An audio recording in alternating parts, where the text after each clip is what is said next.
Story title: My parents excluded me in their will but made my sister the sole heir.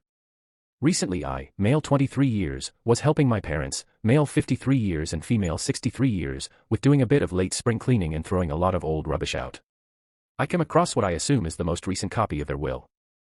I didn't mean to look at it. I noticed in the beneficiaries section on the front only my sister, female 26 years, was listed. I know it was horrible of me to do. I decided to have a read through it. I'm not in it, at all. My sister is listed as the sole beneficiary. She will get their house, life insurance policies, savings, car, absolutely everything. They aren't rich people by any means, but due to the way property prices have risen, since they bought their house in the 80s, this probably comes in total to about £500,000.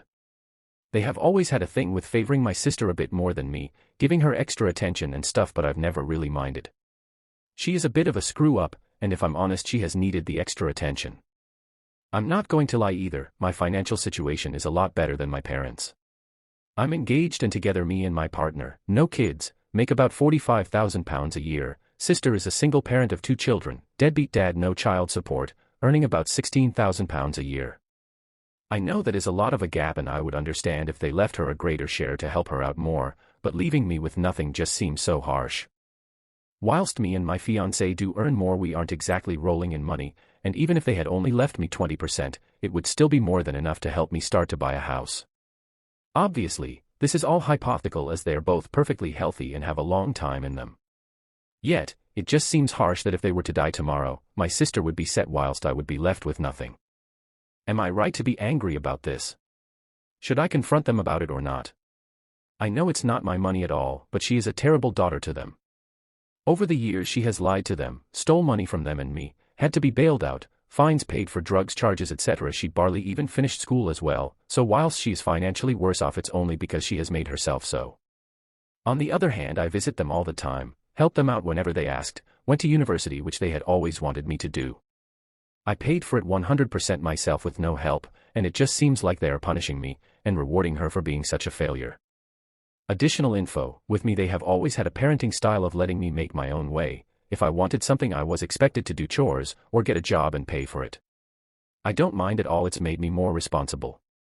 My sister on the other hand, they always bought what she wanted, and never really expected as much from her as me. Further update. Thank you so much for your support. If I could, I would respond to each of you individually, but unfortunately I don't have the finger strength for that. I wanted to get this sorted out as soon as possible.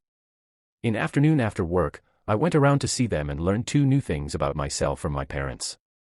1. I was an accident. Apparently after my sister, my mum had a miscarriage and they decided not to try again, and then a year later along pops me. Because I was unplanned, they hadn't really though through their finances, and so for about a year and a half. My dad had to work 2 jobs and has always felt that I made him miss out on my sister growing up, and that because he rarely saw me he has never really connected with me. As for my mum, the previous miscarriage had put her off of having children. She was content with her little girl and by then, was quite happy to be done having children. 2. They are disappointed with me. They don't like my fiancé. They don't like that I live a 40-minute drive away. They are sad that I chose accountancy instead of doing a law degree. But most of all, they are disappointed that I am not closer to my sister. My sister is a girl who spent most of her life bullying me, who has treated them appallingly, who stole money from them regularly until she moved out, and who I was persuaded to lend £2,000 of my savings for university, so she could clear some debts. She never paid that back, and I had to get into a lot of debt myself to get through my final year. It's not even like I am horrible to my sister now. I love my niece and nephew, and spoil them all the time, and for their sake will help her out from time to time with money for bills or food. Apparently this is why I am not in the will and never have been, except when I was younger, where custody of me would have been given to an aunt until I was 18. They have never really seen me as their son. I was always a bit too distant and self-reliant, and apparently made it easy for them to love my sister more. I'm not down to get anything as they don't really view me as part of the family. Me going away for 3 years to university made it worse, but it's something that they have always felt. They asked me if I felt that it was wrong what they did, and said if I could persuade them otherwise and they would change it somewhat. My sister would still be the main beneficiary, but I would get something from them. I know many will probably be disappointed with me for my response, but I just left. I told them I didn't care about the money at all, and if they cannot see me as a son, then I no longer see them as parents. Conclusion. I have no parents now. However, on a positive note, my future in-laws are awesome, and I have been calling mother-in-law, mum for a while now, so I do kind of get some parents.